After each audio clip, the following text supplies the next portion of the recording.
We are live. It's the 3rd of April. Some blurry private. Then appropriations, we're going through the FY27 budget as passed by the House. Mitch, side out from the governor's proposal. We have showing fiscal office, we have piece of talking. Our fiscal office is going to introduce details and going through the document you didn't get through. I think we finished the one time. We finished the base. That means base. Yeah. We're gonna go through the one. Okay. Are we looking at this week? Why don't we look at the vertical one, general fund. This is general. Start with the general fund, get through the whole general fund picture.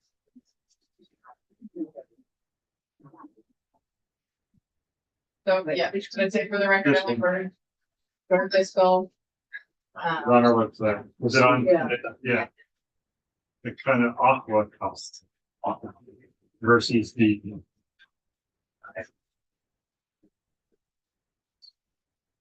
Light.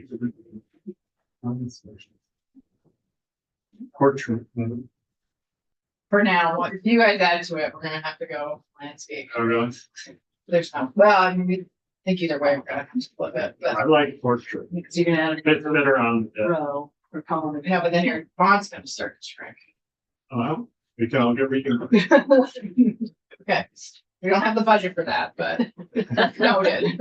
Well, we know some people that can put something in the budget. Okay, Okay. so we're gonna walk through the general fund one-time appropriations. First, and we can talk a little bit about the other one-time appropriations if you want, and then Grady will be here this afternoon, talk about the language. I think that will complete your sort of general overview of the big bill. To start with, we do lots to think about over the weekend. Yeah, and I have some other handouts after we get through the language. Cool. Okay, so starting at the top of this sheet, when we do the one-time changes, we sort of start with the revenue available that's considered one-time, and then walk through the appropriations and transfers that are one-time. So in line 1, there's a little over $10 million of reversions from prior year appropriations. The House identified a couple places to reduce spending. Commissioner Gresham spoke about one of them, the emissions repair program. That's one that you'll have to look into. I believe we were testimony on it yesterday. But what to do with that one, and then a couple other places that You have a reverting sheet, is that the reference? we do have a sheet. I don't have it with me. If we can go through reversions and transfers, direct apps another day. Yes. Sure. And then That's the reference in the notes. Yes. There is such a sheet. there is such an attached sheet. It's just Not not attached. attached. Correct. On line 2, there was $30 million to back up. At the end of FY25, there was contingent for transfers and appropriations associated with federal funding. There were 2 $30 million reserves established, one for federal fund issues, and then one for federal funds and other issues, including property tax relief. As part of the governor's budget construct, he's proposing to unreserve, and the House agreed to unreserve one of the $30 million appropriations to be utilized to reduce property tax rates. So that money shows up here as one-time funds available to be transferred or appropriated otherwise.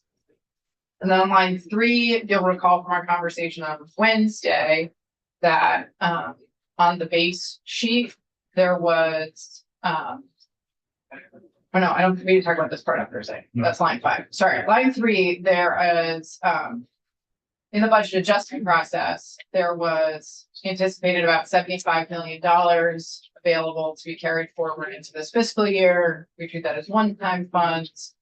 Those were the funds that the additional funds that the governor sort of flagged to go to the education fund for property tax buyout.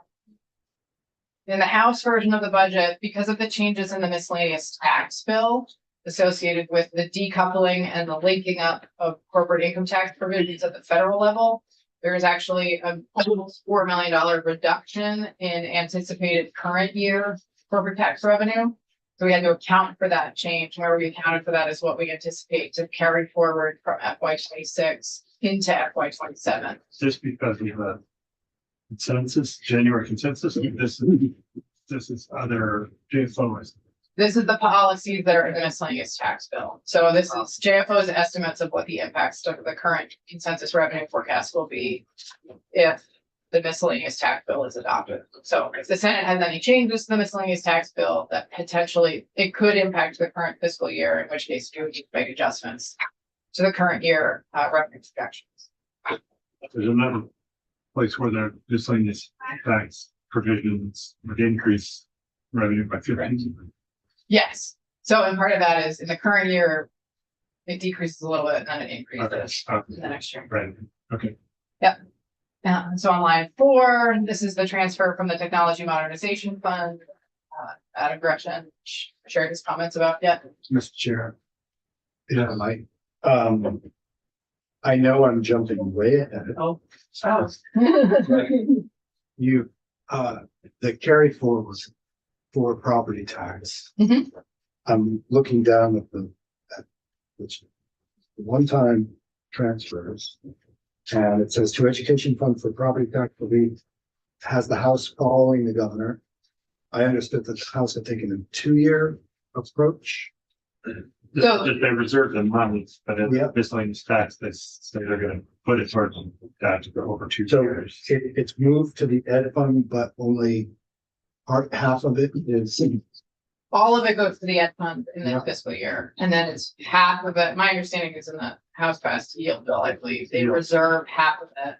They say leave half of that money in the education fund at the end of FY 27 to be utilized in FY 28. But for the purposes of the general fund, the whole 105 is picked up and moved over to the education fund, and then the budget itself is silent on how the education fund employs those dollars towards property taxes or what. That makes sense? No. I'm sorry. It's probably a distinction without a difference, but it says to education fund for property tax relief. Yeah. 104. So that's moved in their budgets, moved to the ed fund. And then didn't you just say there was no? In the property. budget, in this bill. Yeah. There is no mention of, Which once the money gets to the education fund, what happens? Because they're gonna do that in the yield. That happens in the. Okay, Yeah. great. so it will be for property tax relief, just in 2 situations.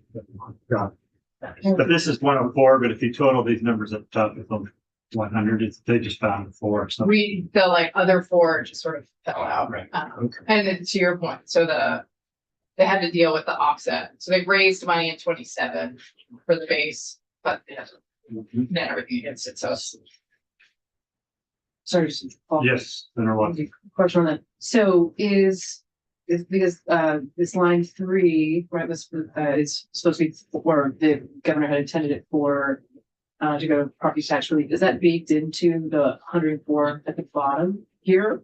Or is okay, so that's where the bulk of that is coming from. It's that carry forward. I mean, you can think of it that way. Yeah. I mean, at the end of the day, right, like we put all the money in Yeah, and take it yeah. back out. Yeah. So it just like, initially when the money was put in, those two things were connected, but ultimately at the end of the day, it's like, here's the money going in and then we're gonna spend it on this stuff. You're long now. And then the House's position on the yield bills, we're not gonna have the carry forward that we have the last 2 years, so they wanted to stage it out for 2 years, and so there isn't much of it. As I understand. Okay, And then so line 5, the governor had assumed that after making all the changes in base appropriations, that there would be almost $31 million left over. The House, after making all of their changes, including the changes to the revenue, in the miscellaneous tax bill, there will be $27 million left over. Sort of is what's accounted for to come and be available for one-time appropriation. So there are still, like last year, I believe the year before, and probably the last bunch of years, there's base money covering one-time appropriations in both the governor and the House construct.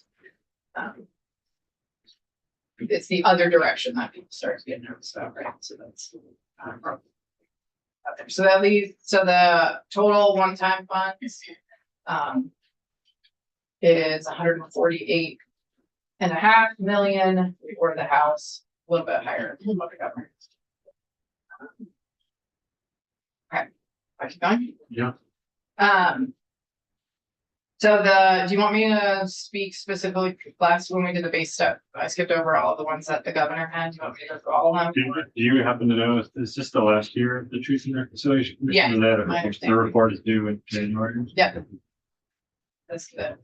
And HR1, that's the federal HR1 of last number. Yeah, I don't want to big beautiful bill act. Just to be able to deal with those changes that happen. Okay. Yeah, and I think that one had federal funds associated with all stuff. It'll be a total of $3 million to do those tech upgrades. There's just a little bit of general fund in there. And then provider of stabilization, we had a whole bunch of those in the BAA. This is just a little bit. I think so. Yeah, last year this was the one that was. I think we had $14 million of one-time money for provider stabilization. And in the BAA, we had additional. I think a little more than the VA had. Okay. And then on lines 10 through 14, these are all, the net effect of all of these changes is 0. As part of H3938, the housing bill, there were some sort of reallocations of the one-time appropriations and a little bit more direction on what goes where. So those changes all net to 0 from the perspective of it's the same amount of investment as the governor had of one-time funds, just allocates it to money. Good. On line 15 is the nurturing parenting programs, which I can't remember what that was. Oh, I believe that's through Prevent Child Abuse Vermont. Funding for a specific program there. It has a commitment match. So we think it's a grant to prevent child abuse. Yeah, so that's specific.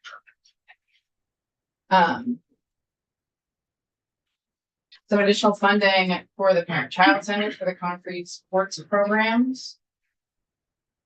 A grant to end homelessness Vermont for $200,000. Some money for DCF for the supervised visitation programs. The temporary securities facility was recommended by the governor and agreed to by the House. Additional funding for the legal aid helpline and funding for legal aid to hire an either hire or contract for an immigration attorney. The AHS central office has the contracts with legal aid, which is why those grants, those appropriations are running through the AHS central office. Additional funding for Meals on Wheels, $500,000, which grosses up to almost $2 million of global commitment funds that is in Dale. Whereas the global commitments appropriated to Dale. And then on line 23, that's the general fund match for the nurturing parenting programs at DCF that we just spoke about. What is this? The 160,000 non-general fund? The match is a little funny. There's like a lot of general fund, and then there's a little bit of that program that can be matched for global commitment. So there's directly to DCF is there's a direct general fund appropriation, and there's global commitment funds appropriated to DCF. So it shows up a little funny because it shows us the general fund directly to DCF, and then the match for global commitment, your general fund match for global commitment shows up in the Human Services office. But it's the same prevention of abuse. It's for the same program, yeah. But so on line 24, the BOER grants the governor recommended the House concurred with. Line 25, the House added funding for Serve, Learn, and Earn.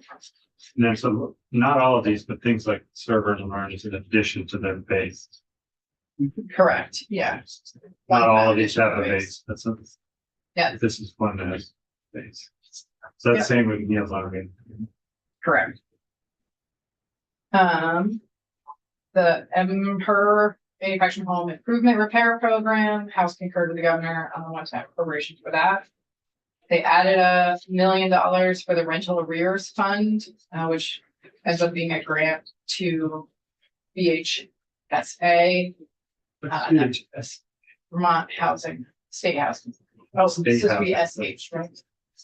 Yeah, it's like a mixture of VHFA and. Yeah. There's always, it's an Easter egg. Right?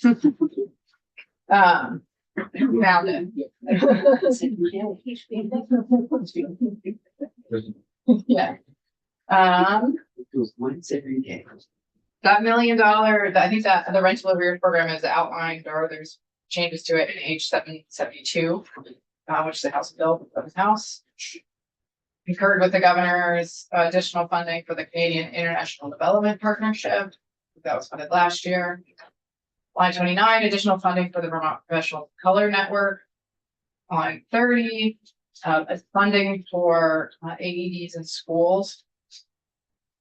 And line 31, funding for Vermont Youth Council. If that's who required, it's cool. We had something about ADs. There's a program that schools have, emergency response program. And so this is a continuation of the work that happened Like last the year. school applies for the money, like we wanted AD. Yeah, I think it goes through AOE.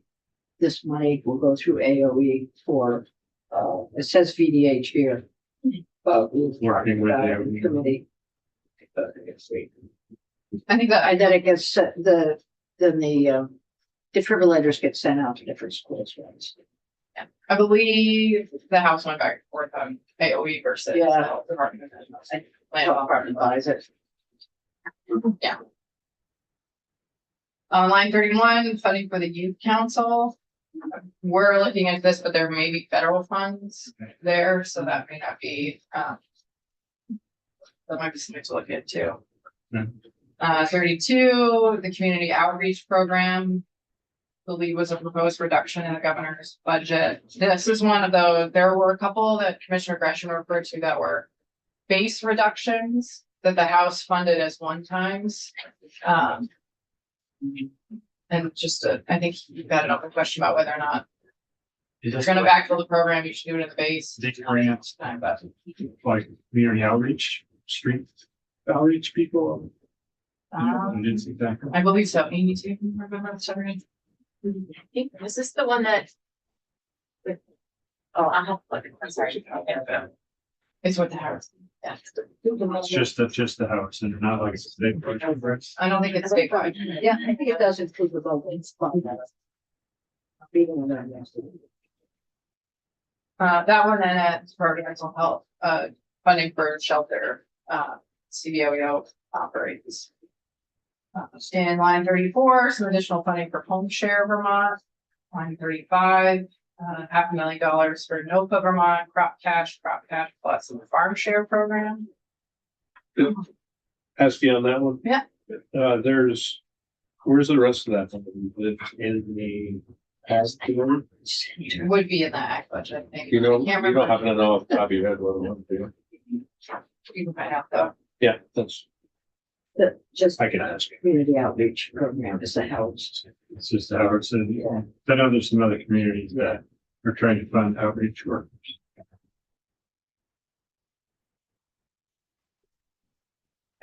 How you going? What was your question, Brendan? Just on the, he answered it, or we will,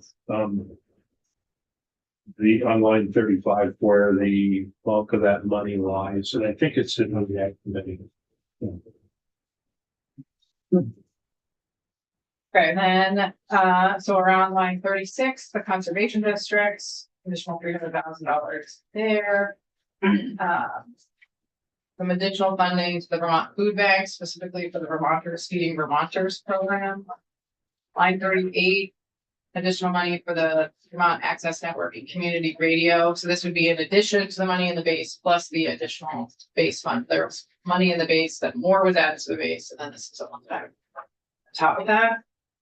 $450,000 for election support. So this is something that happened. There's a one-time appropriation every other year. In election years, help Secretary of State support towns to do elections. Line 40, additional $50,000 for the Civic Journalism Awards. Line 41, And that's, where does the civic journalism use? I don't. The Secretary of State. But then is it, Then there was a panel at, the Vermont Clean Energy Service that you put together. And they decided on the awards and then they granted it out to the journal and the independent local that either got nominated or applied. yeah, I was just wondering who was in charge of it. Sounds like it's time. It went through SOS, Secretary of State, but they had to have a state entity write the check, but all the decisions were by the little journalists. They put together like a board of retired journalists, I think. And people there, that's looked up at community initiatives. Part of it, there were 16 grants and the money was matched by the community foundation, so we doubled the money. Okay. So we put the awards. Cool. So where were we? Line 41, additional funding for Advanced Vermont, for the Department of Labor. Do they have a base funding? Do they have base, does Advanced Vermont have base funding, or is it only? I don't think so. Yeah, it's always been good to tell you that. It's a long serving one time. Got it. So then at the Department of, or Agency of Education, excuse me, for the Child and Adult Care Food Program, additional $180,000. Is that like the summer feeding program? I believe so. It's for the, programs to get outside of the schools. I think it's to do grants for sites that will help do distribution. Line 43, so ACCD, a grant for ECRD for municipal technical assistance. Line 44, also an ACCD funding for the Vermont 50th anniversary. Not Vermont's, but the national anniversary.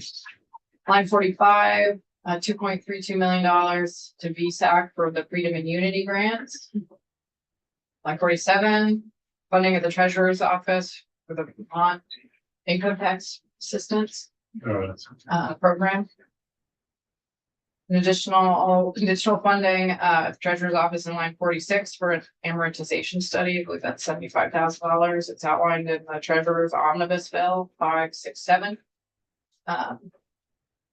That's about Pensions, yeah. As we approach the 30-year mark, there's a little bit more volatility in what the ADEC will be, and so this would come up with a plan to mitigate volatility potentially in the future. And then the last one on line 48, appropriation to the General Assembly or to the legislative branch to finish the work of the county and regional governance study. This is for per diems outlined in page 762. And that is all the one-time appropriations. that doesn't, page 762, does that have anything to do with the Wyndham County Sheriff? Or that's No, there was a bill a couple of years ago to do a county regional governance study. This just carries forward. They Carries stopped forward the on purpose. they go on under this for a little while. You met the first year Yeah, that the bill passed, and then there was one legislators who did get reelected, so they pulled away from it, so they postponed it to the remainder of that fall. Chairmanship changed because in the bill it said that the House and Senate Gov Operation Chair would be leading it. Had no chair, so I had one of those committees. We've met once since then, briefly for about an hour for reorganizations, and now Senator Collin was in charge of heading that. We haven't met once. It's about anything, so I don't Need that middle to the need money. I know. I don't know where was requesting. So yeah, why do they need money? I think if they the do meet. start meeting, there'll be a per diem expense, and so this would cover those per diems. If the bill moves forward and changes the dates, then. For those that senators brought up on the floor about concern for it. So it's- How much was that? 20,000. 20,000. And even only 15,000. It's only 15,000, Okay, the round. just rounds, yeah.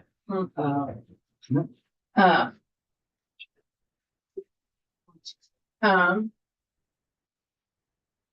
so the total one-time approps, 38, almost $39 million compared to the governor's $30 million. So that 9 million sort of reflects the tech mod change. And so there are a couple other bills where the one-time appropriations stayed with those bills specifically. H67, which is related to legislative operations and government accountability. This $300,000 is a 2-year appropriation to the Joint Fiscal Office to hire a limited service position to do the work outlined in H67. It would cover FY27, FY28 position costs. Is that just passed this year, but it was introduced last year? There was a different kind of, yes, it was introduced last year. It got reorganized, I believe. Pretty significantly, and just passed the House a couple weeks ago. H211, an act relating to data brokers and personal information. Can't remember what's that for, probably a study. H559, an act relating to the parole board, similar, there's a pilot. You know, what the data brokers, who's doing them, like what agency the money goes to? I can't remember. SOS. SOS.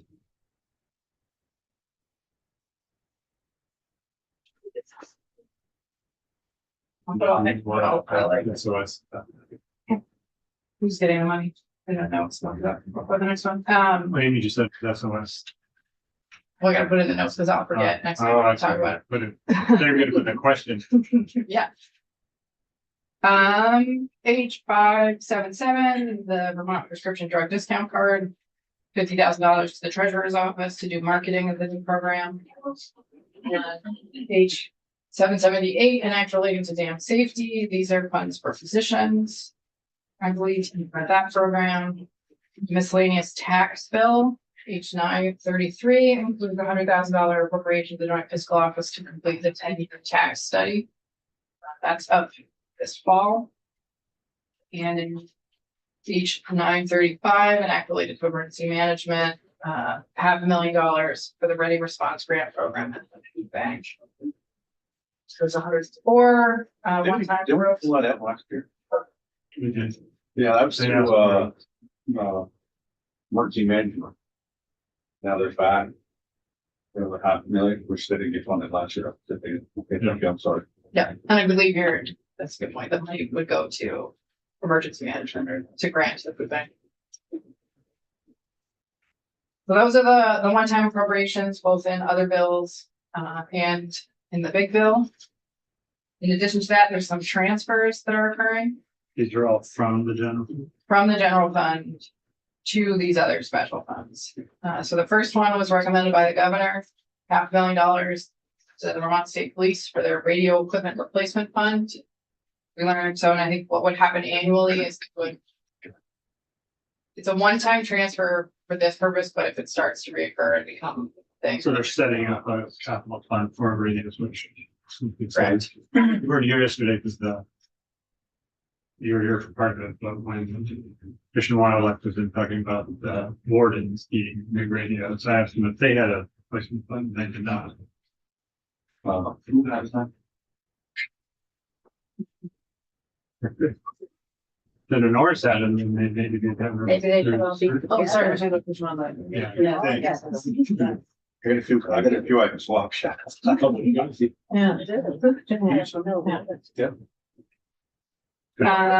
Yeah. The House proposed transferring funds to the Domestic and Sexual Violence Special Fund, $350,000. Moving $1 million to the Communications and Information Technology Fund. This is the internal service fund that funds the Agency of Digital Services that's got a pretty sizable deficit right now. Commissioner They're Gretsch just trying spoke to to this a make, little they're bit. just trying to make it dented, but with $1 million. I think in the like technology modernization fund swap.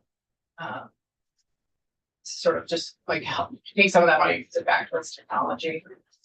And dealing with a whole fund. this may make a dent in it, but the hole is pretty big.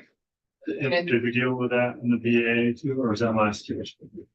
And last year's budget, you put some money into it. I think in the BAA, there was also money put into it. There's a lot of changes in the base budget in terms of ADS receiving general fund appropriation. Change things around, but I imagine we'll be looking at that fund for a couple of years until it's figured out.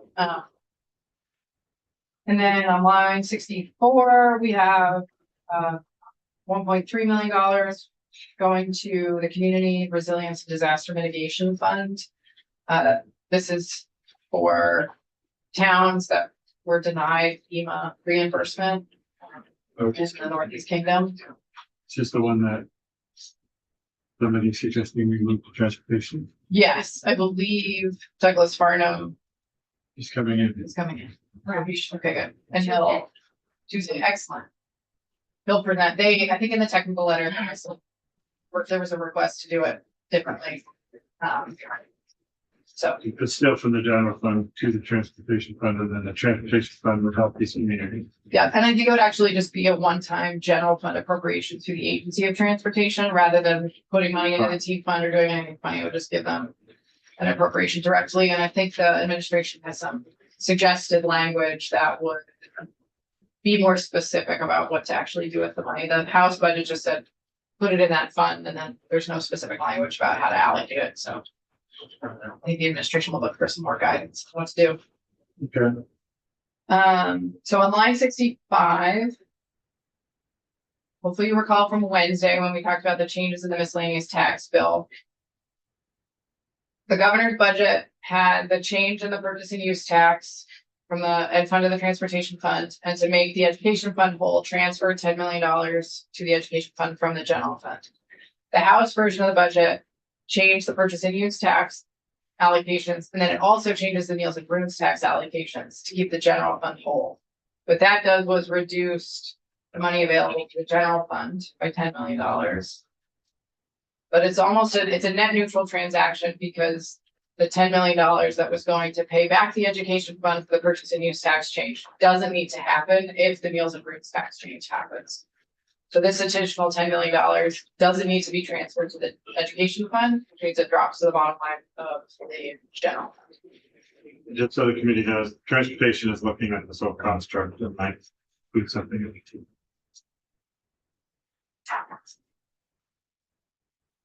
Right, yeah, so depending on that conversation, we would just need to react to make the general fund or make the ed fund whole. Either through the yield bill or this, but that would be a. This fund is made whole by transfer from the general. Correct. Well, we do a transfer from the general fund to the education fund, Right. to the T fund. We go clear around the horn. We're gonna simplify. Okay. Special, you wanna go this year? Well, there's one, do you want to talk about line 66 or we already talked about that? Line 66. Then you transfer $105 million to the education Yeah, fund, we already then talked about you've spent all the money. The House budget had about $130,000 left unallocated and unspent when all was said and done, so. That's unallocated money, potentially do something, but. That's, Or we could or you can leave it there. future generations. Yeah. Mhm. I So, don't yeah. think we're gonna get the future generations. Okay, special fund one time. Special fund, so this sheet has all of those appropriations that I just walked through. In the general fund column. That references the same things, but this is just, also includes. All of the special fund one-time appropriations, if I can run through those really quick, special fund, federal fund, global commitment fund. Just other non-general fund approaches that are the one time, That's this one? that's the one, yeah. Okay. So on line 3 is where we see the actual, so that we transfer money to the community disaster resilience. Disaster community resilience and disaster mitigation funds. I was reading it backwards. There's transfer of general fund to it, and then you have to appropriate the special fund out of it, but that will change pending Doug Farnham's testimony on Tuesday. That's the $1.3 million for those towns. On line 5, this is what I referenced before. This is the remaining $2.7 million federal funds that EVA needs to make the technology upgrades for HR1. This was also recommended by the governor. In line 13, this is the global commitment appropriation for the nurturing parenting program we spoke about. Line 19 and 20. This is, oh, yeah, so this is the legal aid health line. The total investment is $100,000. So this reflects both the 56,000 that's going of general funds, the agency human services, plus 44,000 of federal funds. I will say in the technical letter, JFO incorrectly assumed that this would become a global commitment investment. So we're going to strike that $100,000 global commitment appropriation. All AHS needs is the federal funds and the general funds appropriated for this purpose. So that will go away, but that's a technical issue. On line 23 is what the federal funds will be for the Meals on Wheels program based on the matching rate for global commitment and the $500,000 general fund investment. And then there's another, the federal fund match related to the nurturing parenting programs for that global commitment, small global commitment appropriation. On line 33, there's an appropriation, one-time appropriation from the transportation fund related to the relocation of the central garage in Berlin. Why does he need to be here? What, I think he's being a team. I believe, and luckily Chris is here, he can help with this, but I believe it's related to matching funds for the insurance reserve. Yeah, Chris from fiscal, there is elsewhere in the budget, it's the exact same amount of money coming from like the insurance reserve fund. Into the T fund, and then this establishes the spending authority out of the T fund using those dollars. So the T fund is sort of a pass through, and this is related to central garage and function. Okay. Right, it's the state match for it. Yeah.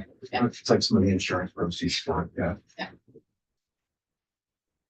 Okay, and then the last one is on line 39, where you have the full global commitment appropriation for Meals on Wheels.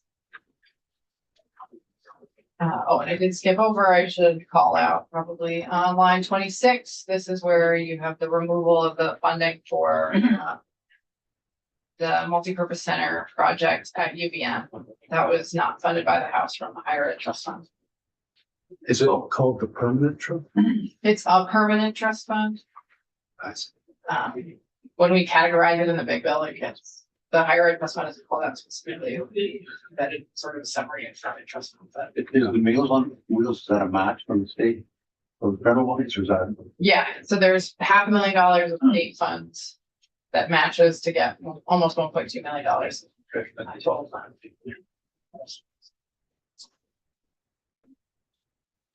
That's all of that. It's all done.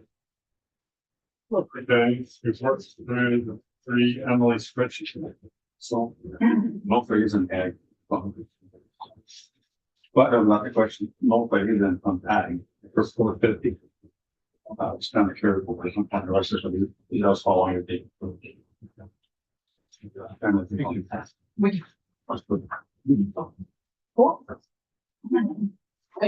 Yeah, but you have any other partying weekend? Not today. Happy Friday. That's good. That's all we need. So next we'll have Mr. Grady. Or Mr. Dixon, one of the two. Either works. Mr. Grady. I think so. We also got these blinded. Oh, sorry, paying attention. Is this the same thing? You had your bar. I think that's the full bill. What I'm passing out now, it just has the language on how the house changes are in red. So, Okay. But this doesn't have.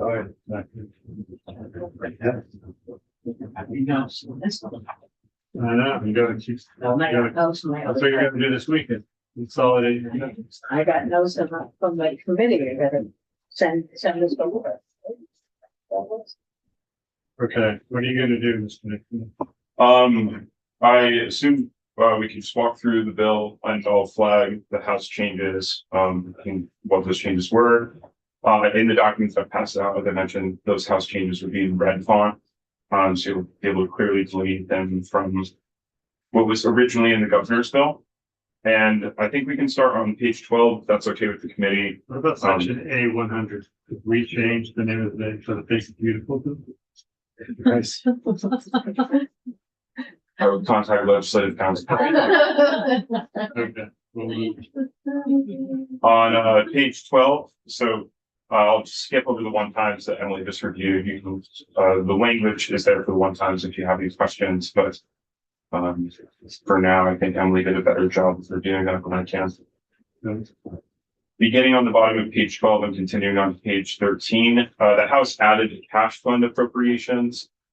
So in the House capital bill, you'll see the authorizing language for these cash fund appropriations, and then this appropriation language in section B1103 actually appropriates that money. So this is all that's in-house version that got the things.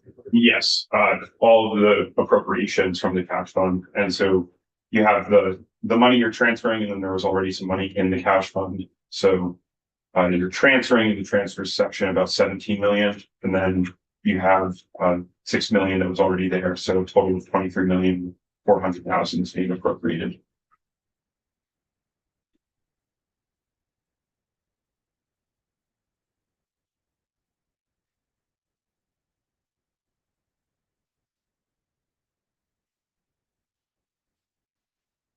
On page 15, section C100. So the governors recommend had no C sections, which are sections that further amend the current fiscal year. This first section, C100, is just a technical correction to something that appeared in the BAA just a few weeks ago, which was allowing for the Human Services caseload reserve to be used if necessary for the state match for the payments to providers. And in that language, it cited Commissioner of Finance Amendment's authority to transfer funds. Finance Amendment flagged for us that this would be more appropriate as an appropriation. So that language just fixes that. Section C101 on the same page. This just strikes a duplicative reference to the general fund that you'll see on line 17. And then it was flagged by the administration that the language saying for the purpose of restoring these community partners to their fiscal year 2025 appropriation level. This is the homelessness provider partners. That doesn't align with the dollar amount that was in the BAA. So that line is just being struck. Section C102 on page 16. The budget adjustment as enacted was designating the first 74.9 million of any fiscal year end balance. Because of changes in the House miscellaneous tax bill, that number had to be lowered to 70.9 million.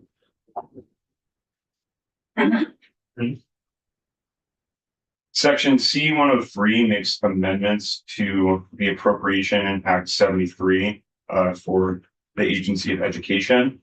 It doesn't change the total dollar amount of the appropriation, but it changes the uses of that. So you'll see in sub 1 on page 17, the $200,000 allocation is being amended to now be a $1.4 million allocation for awarding transition grants to school districts. And then in sub 3, the $2.1 million allocation for contracted services is being amended to $850,000. And then it adds some further guardrails to the allocation in A1, specifying that the agency shall use the funds in A1 to award transition facility grants to school districts and cooperative educational service areas to support the work of transitioning to new governance models. And then in sub C on page 18. Grady, before you go past that, are these, I'm just curious, are these tied to things now in House Ed, or This is Act 73. This is this was appropriation in Act 73. Okay, so we're just fiddling with that, with those. With that, yes, exactly, with the allocation of that appropriation. Okay, And so you'll see then in sub C on page 18, again, changing some of the allowable uses of that allocation, stating that it may be used to contract for data analysis and provide direct support to school boards for business processes that are required to be completed before new school districts become operational.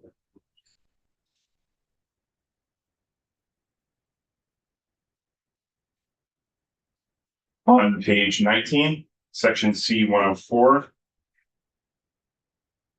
This is language relating to the, you'll recall in Act 27, the functions that were set up for addressing any downgrades or reductions in federal revenues.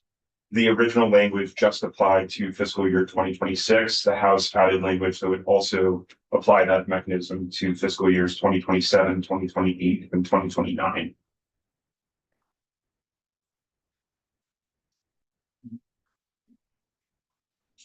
On page 21, section C 105. This is an amendment to statute to allow a fund that is operated by the Secretary of State. It allows for the unobligated balance in the fund to remain in the fund rather than be transferred to the general fund. Which fund? Reflection. The Secretary of State Services Fund. Do you know what that is? What does it mean? I'm not sure where the revenue comes from. I would have to get back to you on that. Services, I guess. You don't know. Presumably provided by the Secretary of State. Okay. Okay, That was all very helpful. we can ask SOS.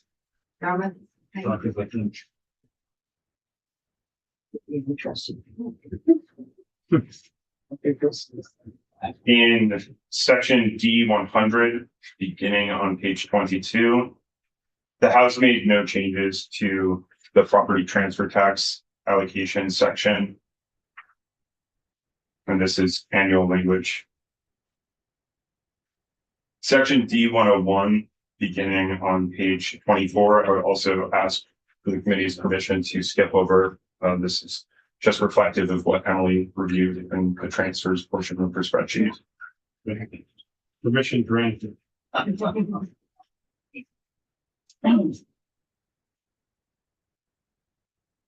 Section D 102 on page 28, the House added 3 reversions. I would flag for the committee that the technical letter that the administration sent over yesterday has some technical corrections to just the way 3 of these reversions were done. So JFO is reviewing that. I believe at some point early next week, we'll come in and review the technical letter with the committee.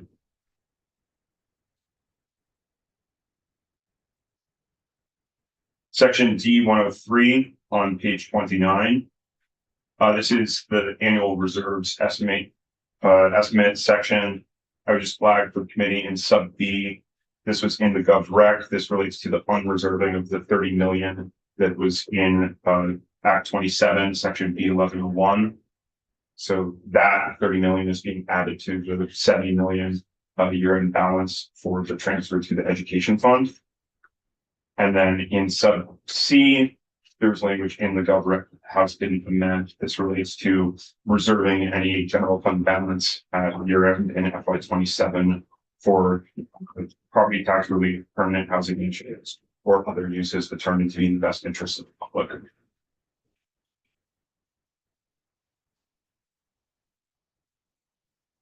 Was there? It's like 70 million in that follows it.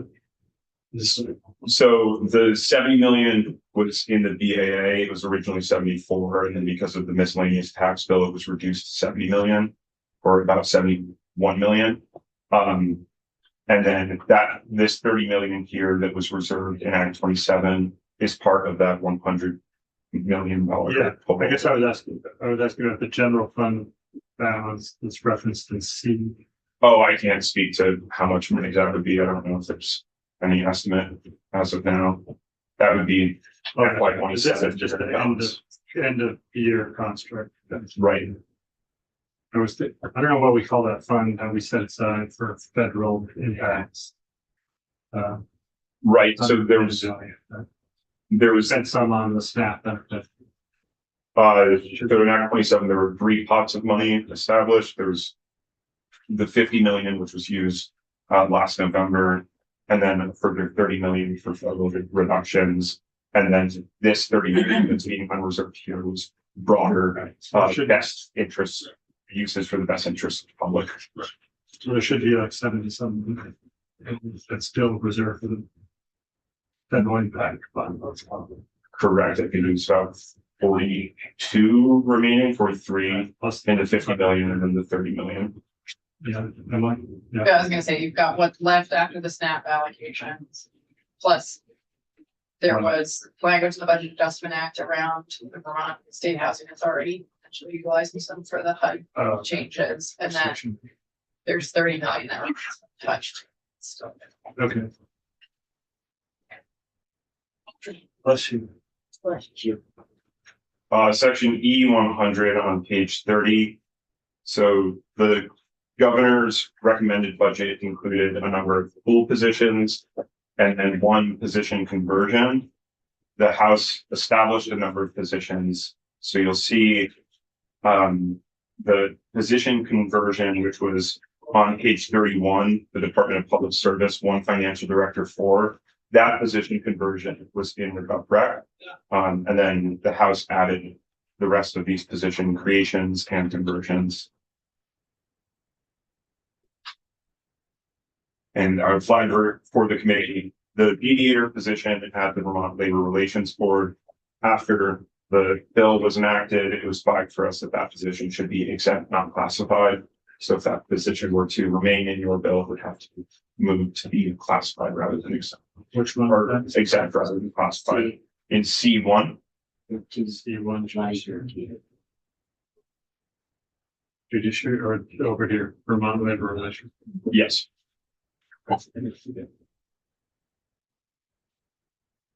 So there's some interest in that maybe being a lawyer and attorney instead of a mediator. I believe the original request was for an attorney, a statutory position and a mediator position. And the House established 1 mediator position.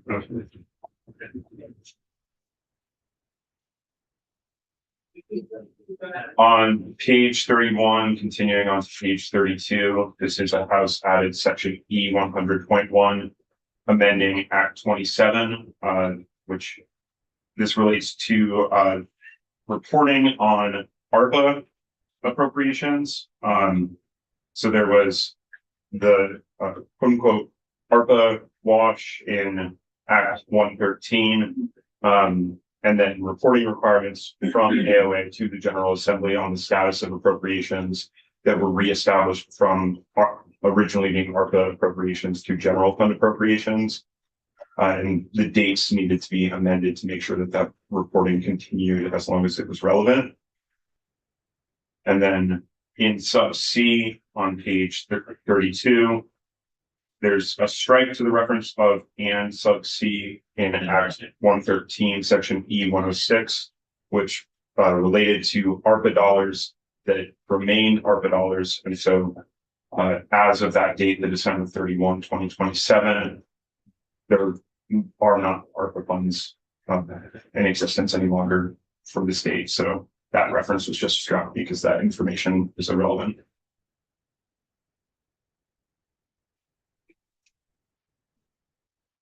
On page 33, section E100.2, this is language requiring the Secretary of Administration to report to JFC at its 2026 meetings and other meetings as requested on any reductions to federal revenues to the state and the status of any appropriations impacted by those reductions.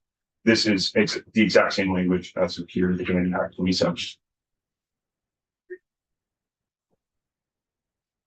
Section E105 this amends the technology modernization special fund statute to specify that in the event of a deficit in information technology internal service fund, that the portion of the balance of the technology modernization special fund that is enclosed to interest be transferred to that information technology internal service fund.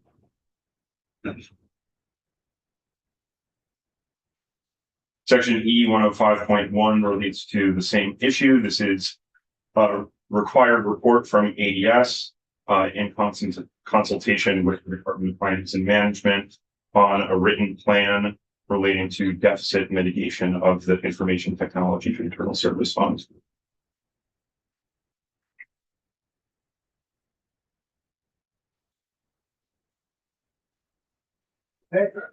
I would flag for the governor recommends add a section E 106 originally that related to amendments to the allocation of the estate tax revenue. So proceeds in excess of 125% of the forecast currently go to the Higher Education Endowment Trust Fund. Where is it now? You won't see it in this document. I'm just flagging that that language was cut from the House bill. So there's a couple of sections relating to moving those excess proceeds from the Higher Education Endowment Trust Fund to the School Construction Aid Trust Fund or School Construction Aid Fund. And so that section E 106 was stripped by the House. Oh, but it's here, but the changes to it were taken out. That's what you're doing. The current E 106 is an entirely different subject matter from what was in the GovRec as section E 106. Does that have to do with money to EPM? No, so So the GovRec also had 50 million from the trust fund as well as a nice move over to the school construction. yes.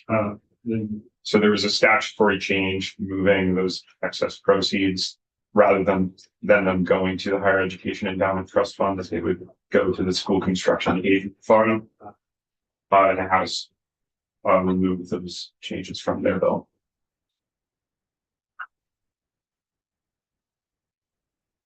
Section E 106 in the House bill adds to the statute relating to what information needs to be in the governor's budget presentation, adding that a document outlining reversions and approved carry forward by appropriation be included in that information.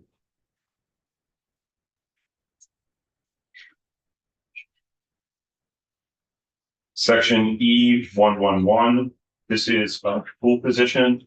So this is specifying that of funds in section E 111, 135,000 is for a permanent classified business analyst position to be taken from this position pool. we're The taxes.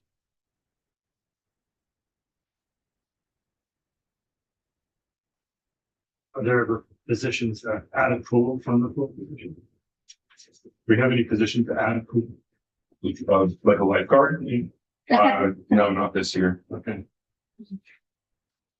Maybe some of that VOREC money can be used for that. I don't know. We need a pool. Pool bond, would be good. On page 36, section E 127. This is language requiring JFO to provide a series of reports on special funds. So an initial report would be due on December 15th, 2026, providing a general overview of all special funds currently in existence. And then over the course of 4 years, we would be required to review and report on special funds that fall within particular function areas of government. And then a final report would provide a review of special funds that were created since that report process began. So over the course of 4 years, JFO would review all special funds in existence. It's part of the effort to maybe get rid of some of them, kind of like a sunset commission. I can't speak to what the General Assembly may wish to do with the information provided in the report. But it doesn't ask for recommendations for special funds that we might want to give. It does not. You sure you can count that one? I won't be doing the counting. On page 38, this is a section E131. This relates to a report on the uses of the Higher Education Endowment Trust Fund. Each year, the treasurer is required by statute to issue a financial report on that trust fund. This would just specify that even under year 2026, the treasurer shall consult with the Higher Education Endowment Trust Fund Council and include recommendations on any changes to revenue sources to the fund or expenditures from it.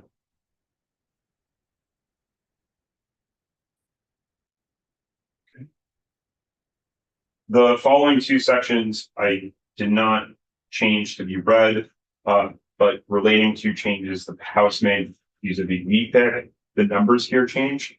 I'm sure Mr. Christopher can speak to that if the committee has any questions. Just mean the numbers in the non-red section. Correct. There's updated. So Yes, these numbers are slightly different from what was in the cut back. So, because it's not red, I don't know why it's not red. right? I failed to highlight and read the number changes, so I'm just flagging for the committee, but these numbers changed even though they are black. Okay. Just making sure I understood. Yes, Another Easter egg. All the numbers are changed The writing was changed by in the both. House. yes, Just in 133, not 134, also on 134. 134. And later on, 514. What about 130? What about 133? They also did. Yes, the House made changes to these sections in the numbers, and so these numbers are black, but they are changed from the gov rack. Actually red. Yellow now. But I assume they're in agreement with the administration provided for PPIC. So these numbers changed per House decisions on VPIC.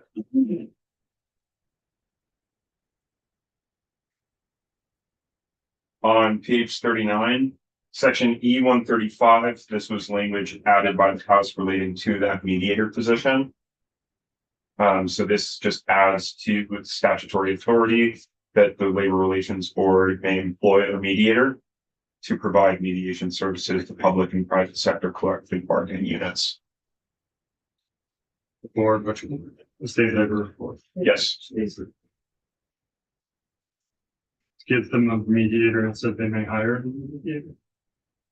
this adds to statute that the board may hire a mediator, and then earlier on in section E100, that position is created.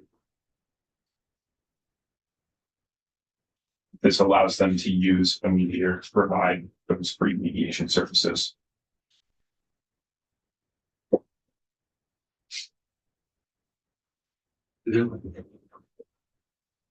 On page 40, this is the first of a number of sections that relate to the State Ethics Commission. So this first section here specifies that of the general fund appropriation in section B 136.1, up to 140,000 may be used by the commission to fund a permanent exempt staff attorney position. And then it specifies that staff attorney position will prioritize obligations in providing education, training, guidance, and advice to persons subject to the state code of ethics.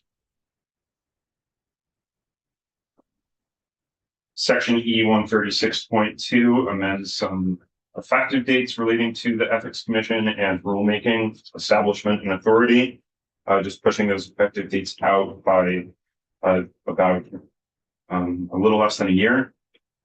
And I would flag for the committee here, the technical letter also addresses a potential issue with this language. So JFO is working with Ledge Council on an update on that.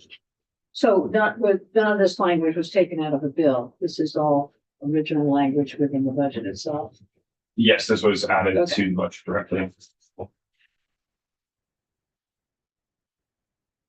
Section E136.3. This is an amendment that would Again, push out effective dates relating to the Ethics Commission. And then E 136.4 on page 42. This adds language relating to the establishment of the state ethics handbook to statute.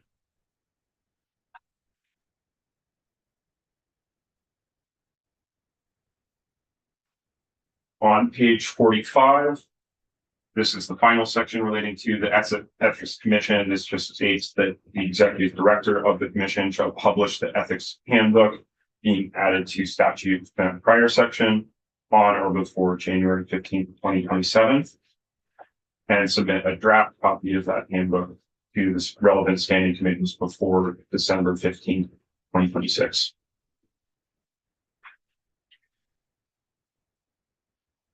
Section E 139, this specifies that 70,000 of the appropriation in section E 139 to PBR be used for the defense of grain list appeals regarding reappraisals of hydroelectric plants. This is annual language, and the committee may recall that in the budget adjustment, the appropriation in section B 139 was changed to be out of the pilot fund rather than general fund. And in the governor recommend, the same thing was occurring, that would be out of the pilot fund. Section E 139.1 was added by the House as belts and suspenders to ensure that that appropriation would be an allowable use of the pilot fund. The governor's recommended budget included statutory changes, but those statutory changes were removed from the bill by the House and were put in another bill, but the bill that they were put in as passed by the House does not include the statutory changes.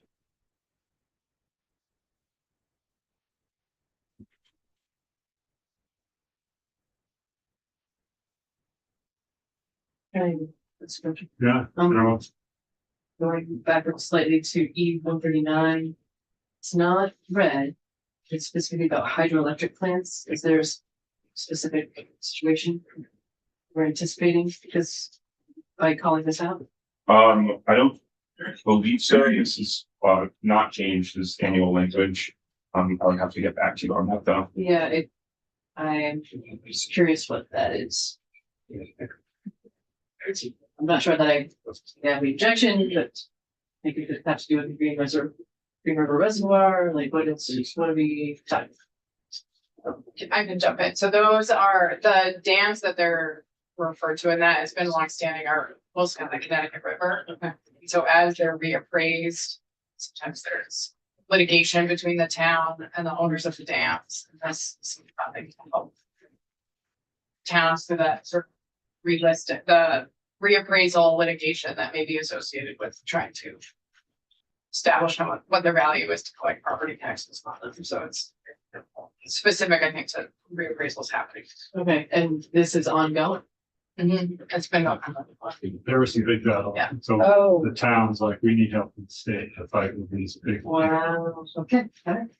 so another question about that. I know that institutions has been interested in this whole discussion. This is only for reassessment for tax purposes. There's nothing in this currently going on with lease agreement and now changes or land use around the dams. Not my knowledge. Okay, Is this 70K from the general fund? This is a transfer. No, this is specifying an allocation of this appropriation in B 139 that is all from the pilot fund.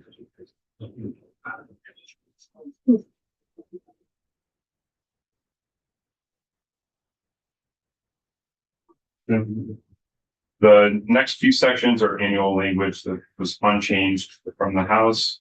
On page 48, you'll see the governor recommend language relating to the establishment of that state police radio equipment replacement special funds that Emily spoke to earlier. Because the Senator Morris State Police Radio equipment. Yeah. Work on plan. Efficient. On page 49, We can roll that right in. on page 49, you'll see there are two sections relating to positions taken from the position pool that were in the governor's recommended budget. So it specifies that 442,000 federal funds in section B217 are the federal share for 6 classified limited service positions from the pool. And then the following section relates to the general fund 25% state share for those positions. On page 50, section E222, this is another position pool section that was in the governor's recommended budget, unchanged by the House. This specifies that 95,000 general fund, 27,000 special funds, and 13,000 federal funds are for a permanent classified administrative services manager 3 position from the at the Agency of Agriculture, Food and Markets. Is this above and beyond the one position? They came in and said our budget was 2.8%, and it's, we found money within the budget to support this other position that we need. Is this the position they were referring to? I'm not sure. I would assume so. Yes, this was in the governor's recommended budget. Okay, thank you.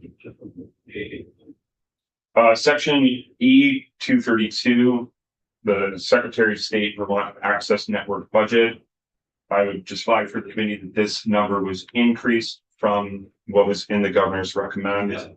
I believe it was around 1.4 and now it is 1.8 for the Vermont Access Network.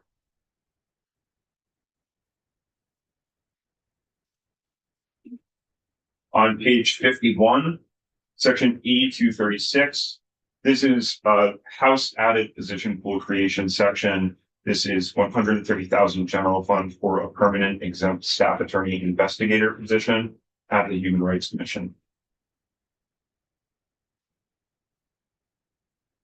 In section E300, I would flag for the committee that you'll see the number was increased slightly, I believe, by about $200,000, specifying that of the appropriation in section B300, now 2.45 million is for a contract with the Office of the Healthcare Advocate. Very specific, trending of the change. There. The 406 stayed exactly the same, so I figured, why waste time? Section E300.1, this is a House added section relating to a report to JFC from AHS in consultation with DCF and BGS on its plan to develop the Green Mountain Youth Campus and its progress on a complete, unambiguous written analysis of the estimated costs of operating full utilization of the proposed 41-bed high-end system of care. And then it specifies in sub B that notwithstanding any law to the contrary, DCF and BGS shall not expend funds on the further development of the Green Mountain Youth Campus until the Joint Fiscal Committee, in consultation with the chairs of relevant standing committees, approves the resumption of expenditures for the campus. This is the Justice and all of the youth facility. What is this? This is the replacement for, the one that we used to have in the subscriptions. Oh, they were going to build it. That's And they were gonna, no, this. I'm trying to remember the name of it. Huh? Was this for? Yes. Yeah, Woodside. And then it was gonna be in Newberry, and then it was gonna be in Virgins, and it's gonna be. The whole thing, originally, I say it was $3 million. And now we've spent probably. Yeah. No, when you want to say something about that? Sure, for the record, Noel, anyone with this office. I think this also stems from the idea that a lot of times the administration, they start signing contracts, putting out RFPs, and then come to you guys asking for the appropriation after that. And I think this is a sense to say, don't move forward until we give you money. Okay.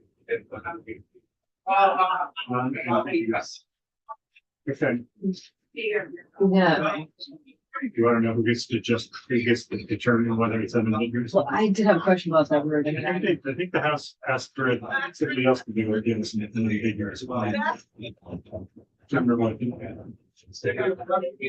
That's just your question. yeah, well, I mean, I don't really object to the word. It was just, I get the sense that they thought earlier planes were ambiguous. and That was kind of what that was sort of the implication that perhaps there had been another one that was ambiguous. Yeah. The language is ambiguous regarding who determines the ambiguity. right. Well, we could create a study committee. Like it's for it. Okay, moving on. Section E306 on page 56.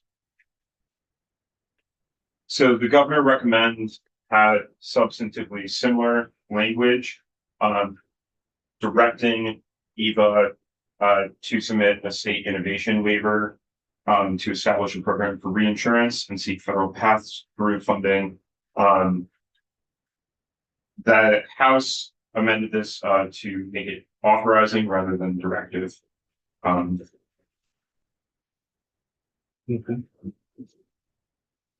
Section I would flag before moving on to section E306.2, there was language around this section in the governor's recommends that was extending the sunset of the health IT fund.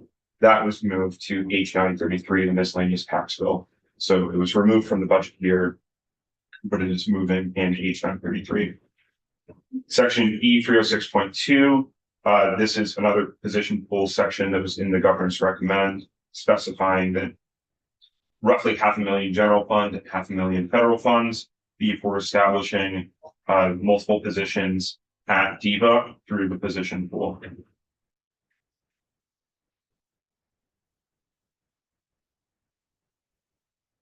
Section E307 was in the Gov Rec. This relates to allowing payments ordinarily made by the Secretary of Education for education Medicaid receipts to instead be made by the Commissioner of DEVA. And then following that, there are a number of sections relating to further clarification and amendment of the Medicaid school-based services program.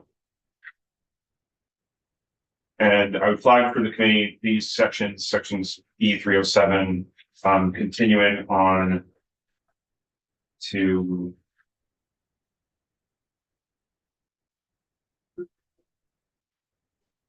all the way on to page 65.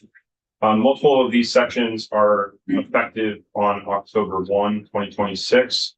And the language establishes a new special fund and then directs transfer of monies from the current special fund, the Medicaid reimbursement special fund, to the newly established school-based Medicaid reimbursement fund.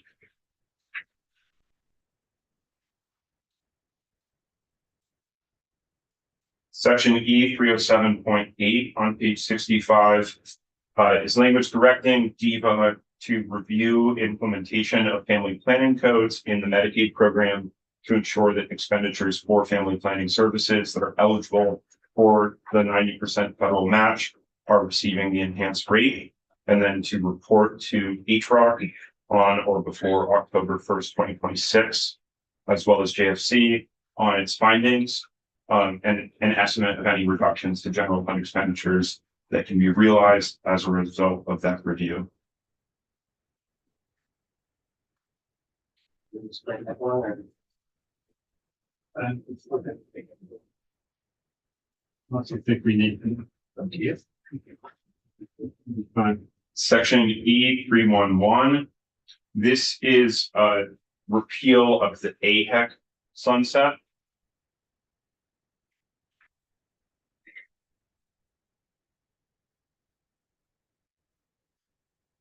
I would flag for the committee in section E312. So there's annual language relating to monies for Vermont AIDS Service and peer support organizations, and then also money for HIV and harm reduction services. Typically, that language has appeared in the budget as one section. The governors recommend, because those two buckets of money are operated by different parts of the department, recommended having it as two separate language sections. The House consolidated it back into one language section. And then per the budget adjustment, the 340,000 is an increase over the GovRec that you'll see on line 10 of page 67. The budget adjustment increased the amount of money to those three providers or organizations: Vermont Cares, AIDS Project of Southern Vermont, and the HIV/HCV Resource Center. And because the language in this section says that those grants can't be lowered from the prior fiscal year, that increase was carried forward into this FY27 bill. So that's a $45,000 increase over the GovRec. On page 69, section E313. This directs the Department of Health to review previous appropriations from the opioid abatement special funds and make recommendations to the advisory committee and relevant standing committees on which appropriations could be funded by the substance misuse prevention special fund instead.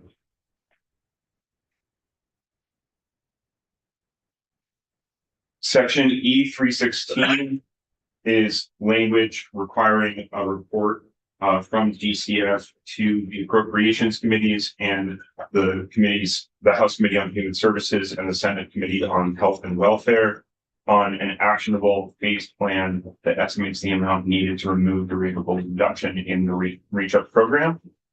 I cannot recall the act number offhand right now, but this is the same language that was used several years ago to require a substantively similar report. Did they issue the report? Yes. I believe by the time that this report would be provided, it would be about 5 years since that prior report. Section E317 on page 70. This is language relating to supervised visitation program appropriations. So the House specified some money and then also added some one-time money. This clarifies that 137,000 of the general fund appropriation in B317, the 130,000 appropriated in the one-time section, and then 100,000 of the federal funds appropriation in section B319 be distributed by DCF to supervised visitation programs. 199,000 would go to 6 community-based supervised visitation sites. 118,000 would be for startup funding for additional sites in counties where programs do not currently exist. And then 50,000 would go to the Vermont Network for statewide supervised visitation coordinator. And then in sub 2, this would direct DCF to work with the Vermont Network to develop a funding formula for supervised visitation sites and to identify community partners to develop 2 new supervised visitation programs. So is the 50,000 going to base funding? I would have to get back to you on that as it currently is. Some of this money is base and some is one time. So I'd have to just get back to you on the specific allocation.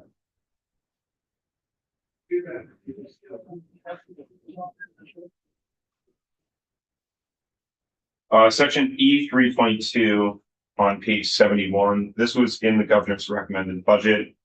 This relates to changes at the federal level and specifies that a household receiving 3 squares Vermont benefits that is not otherwise eligible for a fuel benefit shall receive a nominal annual home heating fuel assistance benefit of $21 if a member of that household is elderly or disabled. $21. Yes. Where is this? Section E322 on page 71. Only one, no? Why would they do that? What good was that? Jesus. And that's a set amount for one day. I would have to get back to you on that. I would presume so. Let's look into raising. This can't be. It's how to make them eligible, I think. There's something related to. It's eligibility. This is just changing eligibility for changes at the federal level. So it makes them eligible, and once you're eligible for a benefit of. I believe this is reflecting more limited eligibility than previously existed. It just makes them eligible. It's not that we're actually sending out a benefit for trying to. I would have to get back to you on that. But this is just restricting the eligibility for changes at the federal level. Did we have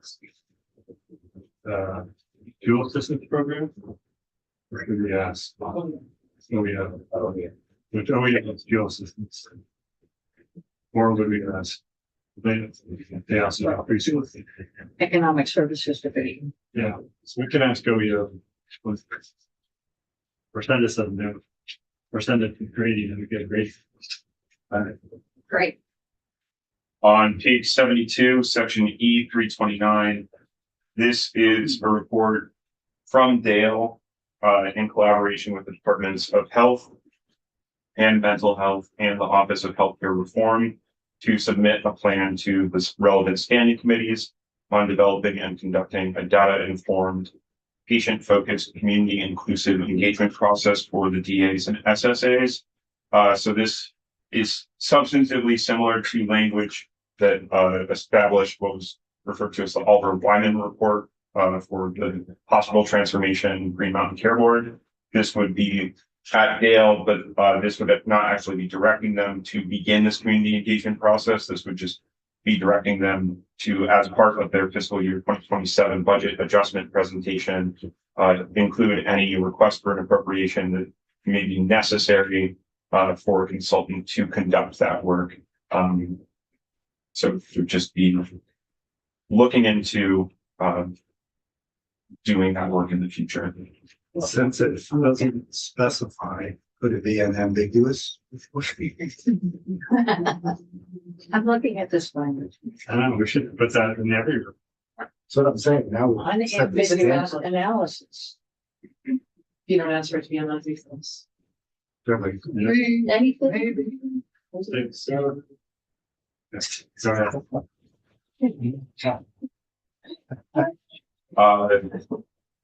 So on page 73, this section E 329.1, this is language requiring Dale as part of its fiscal year 2028 budget to present as separate line items the choices for care program, the home and community-based services, and the skilled nursing facility services. This language was flagged in the technical letter, and the Joint Fiscal Office is looking at that to see what changes may be necessary. Section E 329.2. This is another full physician section. So this just specifies that 130,000 general fund in section B 329 is for a disabilities housing coordinator position to be taken from the pool. On page 74, this is language requiring the Agency of Education to submit specific information as part of its FY27 budget adjustment and FY28 budget presentations. So this outlines that AOE must include a comprehensive account of FY27 appropriations, information on amounts expended, comprehensive account of anticipated FY 2027 carry forward that I believe the Commissioner of Finance and Management flagged for the committee yesterday. In sub 3, information on all third-party contract agreements the agency entered into. Sub 4, organizational charts reflecting the current structure of the agency and each division within it. In sub 5, a written explanation of any changes to the agency's organizational structure. Sub 6, a comprehensive account of any vacancies within the agency. And then in sub 7, information on any changes to federal funding or deals. It needs to say unambiguous account.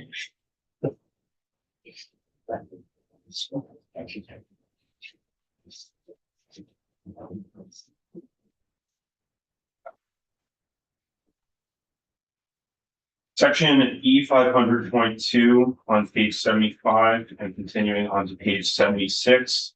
This was in the governor's recommend. It relates to full positions established in Act 73 at AOE, changing those positions from limited service to permanent.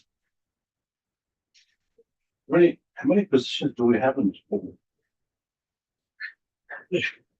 I would have to get back to you on that. Does it fluctuate? That's much right. Amy pulled the Francis office, and right now there's just a handful of positions in the pool, but I think through some of the movement in the budget, some positions that are coming into the pool. So there'll be enough to carry over what's in the budget. Because I thought full position would cap at a certain amount. Then when they became vacant, agencies could pull from the pool with those. Just create more positions for the pool. So there's a cap on the number of positions. And then they're swept into the pool if they're vacant for a certain period of time. So you were almost right. I feel like Sorry. But as far as the governor's recommend, there was enough full positions for all the positions that he created. And we'll have a handout for all the sections. I would flag for the committee, there were other sections again relating to that change of where estate tax revenue went, that were in E 500 sections and they were pulled by the House. So you won't see those in this document. The same ones we talked about earlier, they've moved it into other. Yeah, the changes relating to that. So it was here, the language relating to the allocation of excess estate tax revenue was proposed to be struck from the higher education trust fund. And so that section was removed from the bill.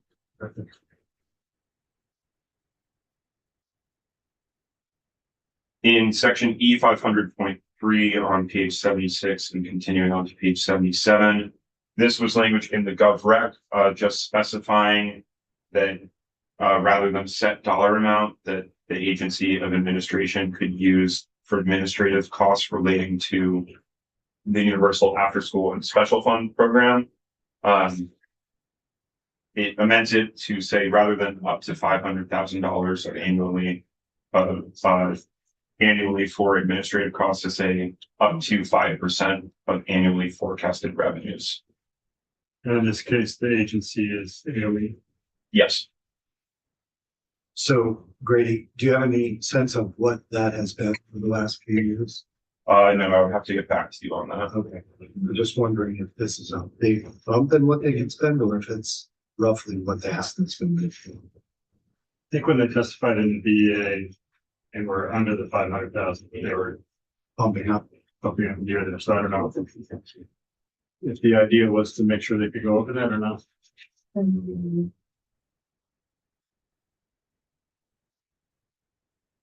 On page 79, you'll see a House added section E 504.2. There are multiple sections relating to changes to the adult education formula. And then these sections continue on to page 82. I would just flag for the committee that one of these sections is contingently effective on the contingencies being implemented in Act 73. So section E 504.5 amends statute to say categorical base amount rather than base education amount. And that would align this part of statute with those contingencies in Act 73. That section would only be effective if those contingencies in Act 73 were implemented. So is that why the language is a little bit different? 504.2 and 504.5. Yes, so there would be, As far as that category, one place it says the base education amount, one place it says of the categorical base, yes, exactly. and that's on purpose. Yes, so it would be E 504.5 would be amending statute to align with those Act 73 changes if they are implemented. And then the other sections relate to amending the formula for adult education. And there would be in FY 27 and 28, one formula, and then beginning in FY 29, there would be a separate formula. That's why I have two different ways because the overtime changes. Correct. Okay. We'd love to talk about adult education.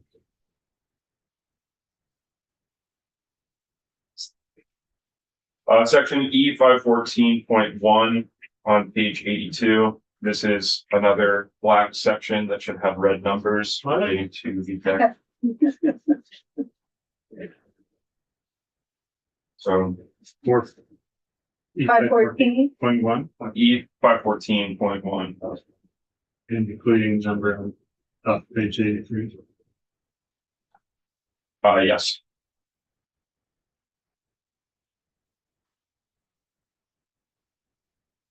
I would flag for the committee, the gov rec in these E500 sections, had proposed changes to the purchase and use tax. And so there were two sections relating to that the House stripped from the bill.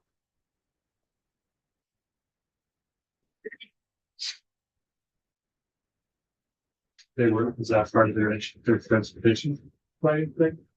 Or something? The proposed changes are not reflected in the budget or in the House. But that's what they took out. When you said the governor's recommend had language about the purchase and use, it wasn't. It was related to moving it from the education fund to the transportation fund. Yeah, okay. Just making sure it wasn't something.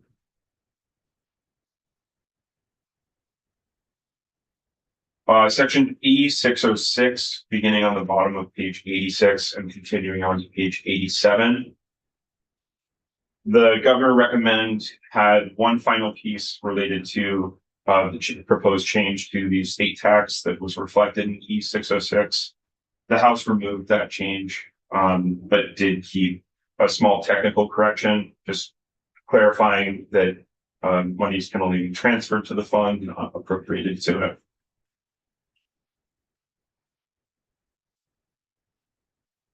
Section E 700 is GovRec language that the House did not change.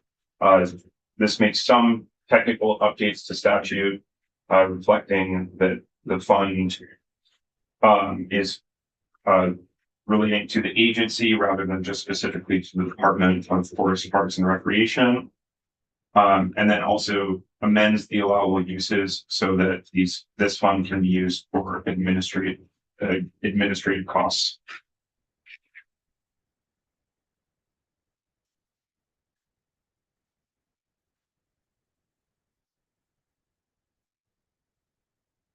On page 90, section E 700.1. There are two sections here that amend action resolves number 11 of 2018. This relates to settlement funds from the Volkswagen litigation. And this expands allowable uses, so it removes that funds are specifically related to electrification of the transportation system. And then in the second section here also specifies that the Secretary of Natural Resources can use the trust monies specifically for 15% of the purchase of light duty ESV or electric supply equipment. And then dedicating the remainder to the replacement of mobile sources that consume fossil fuels with all electric mobile sources. So I believe, I'm not sure if there's a time limit on the use of these funds, but the request was to expand the uses of these funds to make sure that they can be fully utilized.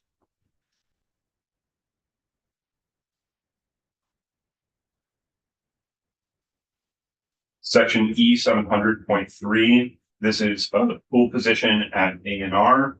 This is 300,000 for two positions for two environmental engineers.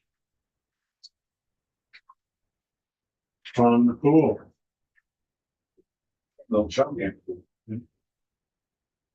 Section E 923. In sub 9 on page 93, I would flag for the committee, this probably also should have been read. The GovRec had Language specifying that the transportation fund, shall retain all interest earned on the fund. And after discussions between numerous parties in the administration and JFO, that language was determined to be technically unworkable just due to the nature of the transportation fund and the funds within it. So this just specifies that the transportation fund shall retain all interest earned on the non-dedicated component of the fund. And as you'll see in the effective date section later on, this change was not factored into the AOT budget for FY27. So the effective date of this would be pushed out until FY28. And what is 32 PSA 308 AE? Yeah. I would have to get back to you. I believe that that's the retention of interest on special funds. Okay. So what was the special fund that they were referencing? What does it matter? It's all special. Yeah, I believe this is the transportation balance reserve or stabilization reserve. 308A. What's the status? Chris Griffiths, it speaks to the T fund budget stabilization reserve. That the interest that is accrued on the stabilization reserve already goes into the T fund. Right. What this language would do is put the interest on the rest of the non-dedicated part of the T fund, in the T fund, beginning in FY28. That's about $1 million a year. And it's all just in the T fund anyway. No, it's in the general fund right now. Why is it the interest, not the interest? The interest goes to the general fund right now. What this change does is move that to the T fund, beginning in FY28. But I think more generally, unless otherwise specified, as interest earned by a special fund goes to the general By fund. default. Some special funds, there's specificity in language that says any interest earned by the fund is retained. Like the tech money. That's a great example where that is stipulated in statute. Okay. So this says that's silly. Let's just keep it in the interest.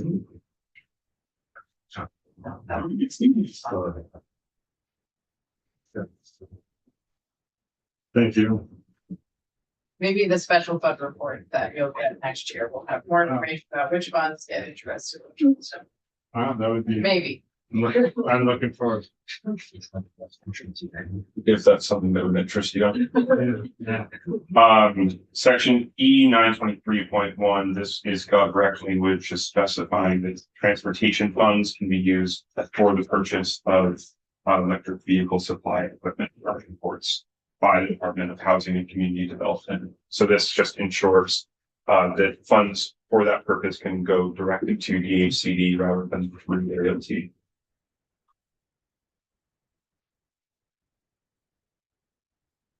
Beginning on the bottom of page 93, the House added the entirety of the pay act to the bill. So these are reflected as the F sections of the bill and continue on to page 117.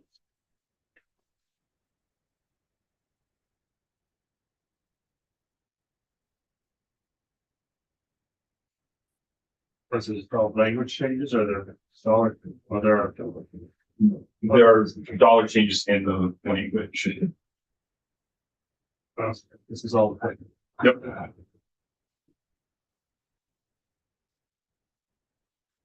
And And the then pay act right now, separate bill. In, the pay act was a separate bill and then it was pulled into the budget. So the entirety of the pay act was pulled into the budget. so will Senate GovOps be reviewing the pay act?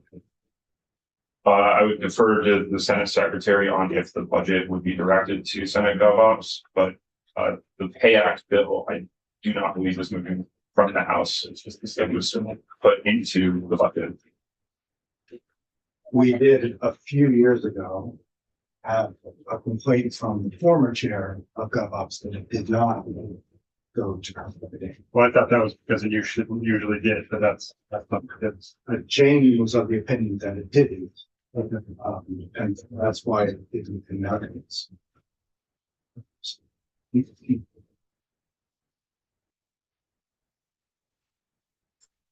And then finally, you have the effective date section beginning on the bottom of page 117 and continuing on to page 118. So all of the C sections that were added are effective on passage. And then 3 of the sections relating to those changes to the adult education formula changes are also effective on passage. And then 4 of those sections that relate to special Medicaid education payments are effective on October 1st, as mentioned earlier. Except for the 5th and final of those sections is effective on July 1, 2027, which relates to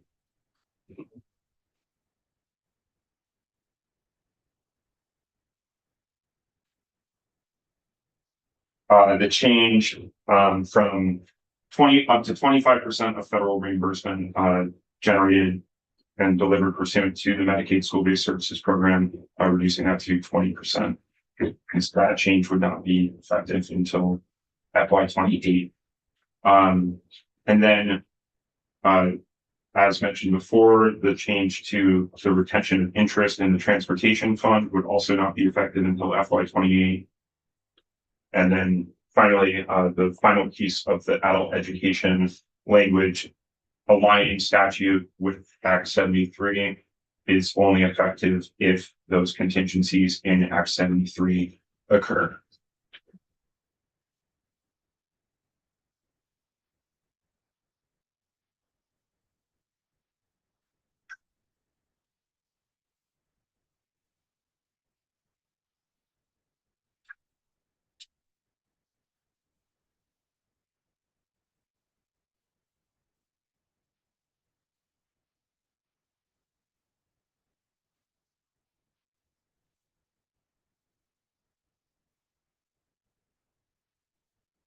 You succeeded? We got the end. And well, as long as you feel like you did in the past. Thank you. Any other questions or any questions or other questions? Mr. Nixon? Okay. So we've succeeded because through all language, all the one time, both the special one times, both the general fund one times, and all the base changes of the governor and of the House. So we now, as a committee, have 2 weeks is the goal. Be the 17th, I think, yes, at least the 3rd. So 2 weeks from today, we could know what we're going to do. That would kind of put us on track to get out of here by the end of the day. So in doing so, we need to decide what we want to appropriate funds for. It's different from governor in the House. So I have worked with Amy. I asked Amy to do this. I didn't do any of the work. Amy did all the work. Of all the different bills that we've seen that we took money out of. And other documents that help. So you have the documents that we've gone over. This will give you a list of asks that we receive, requests over the governor directs that we've received, bills that had money in it that we took out. Anything else you want to say about this? I did also put together the House bills. These are these. Yeah, so as Emily was going over the one with the red, as Emily was going over, I realized I had missed a few. So I could just give that to you on Tuesday and just edit it. This. Yeah. But I would need more comments. So we'll do it. Thank you. So first is this document, which is the above government directs that we've received. Above governor? Above the governor. So these are like when the Human Rights Commission came in and says the governor gave us this much money, but we really need that much money plus. Yeah, so these are all the ones that as requested. Is there one extra? Can I see it? Yeah, I guess I didn't.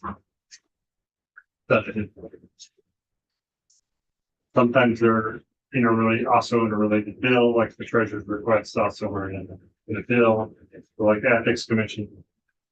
This has the request for funds that they asked for. So those are all requests to consider. Should I, what do you want to say about this stuff? The Bill 320. So that one goes with the Senate bills. Okay, so here, first I'll pass out the Senate bills. I'm missing something.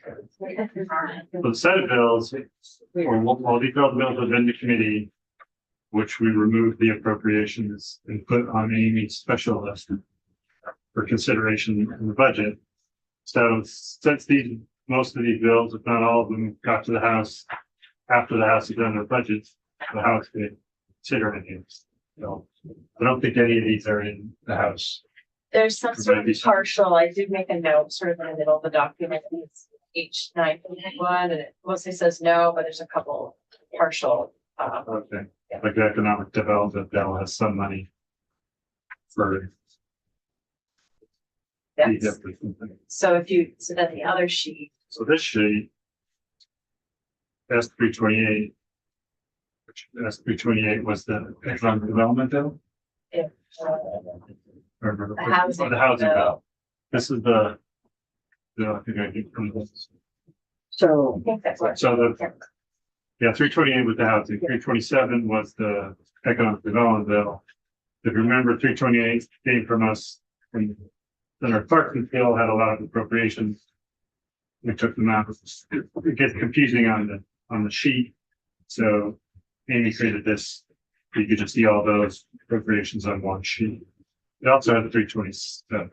What's 327? Up here you have 328, but here you have 327. Is that So how? it must have been Oh, it's 327, yeah, sorry about 327. that, yep. 328 was housed. 327. Yeah, okay. That's not. So this is really 327. This is 327. Cross that right out. You have a question? Well, I'll let you finish your this.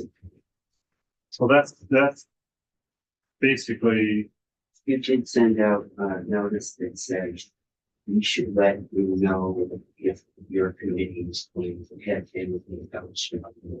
yeah, so I said, Today, no, it was next Friday. oh, it's next Friday. Yeah, so I sent an email out to chairs saying, we're going through this process, we're going to be developing our budget. The committees had anything different than what they already sent to us in a bill. Or if they wanted to prioritize, that they should send those. Do you want it in writing? You could tell me, you might want to tell me, I told you this morning, the medical transfer. Right. Worth $31. right, especially if we have a dollar amount. Yeah. Prior, so prior. To follow up on last year's work. So as you know, if there's anything in these bills or requests, we didn't do the handout for the public hearing, because I know you all took, detailed notes and remember all the requests we got at the public hearing, but that's another thing. Or other requests that we've received from communities or advocates about anything. So if it's anything that's not in here that has a balanced budget, we don't have any new revenue. We have to take something out of the House's recommendations. so And if we don't agree with the House's taking the 9 million from the tech mod fund, we'd have to remove 9 million from. So those are some of the decisions, and so as we've had some questions in this, or like for the ag fees, that's the kind of testimony we're going to take over the next 2 weeks, getting more information from an agency if there's a question, or from JFO, or if you guys just said something you want to specifically hear, something on, we could do that. Center line. yeah, so, we had our own little public hearings, and we're going through all of the things related to our area of jurisdiction. And we will send a list, but we're not sending it the way we usually do. We're setting our priorities. Yeah. But In order. there'll be, yeah, but there will be some of those that are more general than specific. But we're looking at it, we're finishing it off next week. Hopefully you'll have it by Friday. It's good. It's a lot of work. Yeah. understanding what AHS looks like. The other piece of that is, and we'll also be hearing about the Rural Health Transformation Grant process. So because the budget was developed prior to the RHT, and this has been ongoing as the House has developed the budget. There may be some things that we can recommend. And I can't promise this because it's like a big juggling act. That we can recommend that would be accomplished through that grant rather than through the budget or complementary to the budget. We're trying to do something. I can't promise anything, but it'll be an ongoing discussion. What needs to play? If we individually have stuff that's not on these lists, in our sections of the budget, should we just give those to Amy? Yeah. What should? Give them to me and. Okay. Well, yeah. The list. Yeah. But yeah, if you have a specific, Amy's been doing I have, all- I just want to make sure it gets on the master list. But it would be good for me to know. For example, in Dale, in the adult days, we do have, they're trying to open that adult day here in Washington County. There is some talk in some other areas, and if it may end up on your list, but That one it could be based on conversation this morning, so there's could be some overlap. But if it's not on your list, Right. I am going to ask, but that when we get there, we consider that. And there will be a couple of us on this committee that may have some other ideas. Yeah. With Yeah, and H 938, the housing bill. We'll be looking at next week and looking at the policy provisions that are linked in with budgetary provision. And see what that. And it could also be any recommendations from your budget areas, if you talk to your agencies or departments. I thought there was any money to move around. But now it doesn't fit to now, or additional money that they need for you. Want to prioritize. I can tell you this year, I'm taking testimony next week on the budget. We'll have the letter over here referred to our chair by Friday. Okay. Prioritizing things, we're not asking for just prioritizing. Yeah, that's helpful. Any questions about that? Gonna let it come to. Okay. Great, well. Here. That's right. Okay, well, if there's no other comments or questions, we can adjourn for the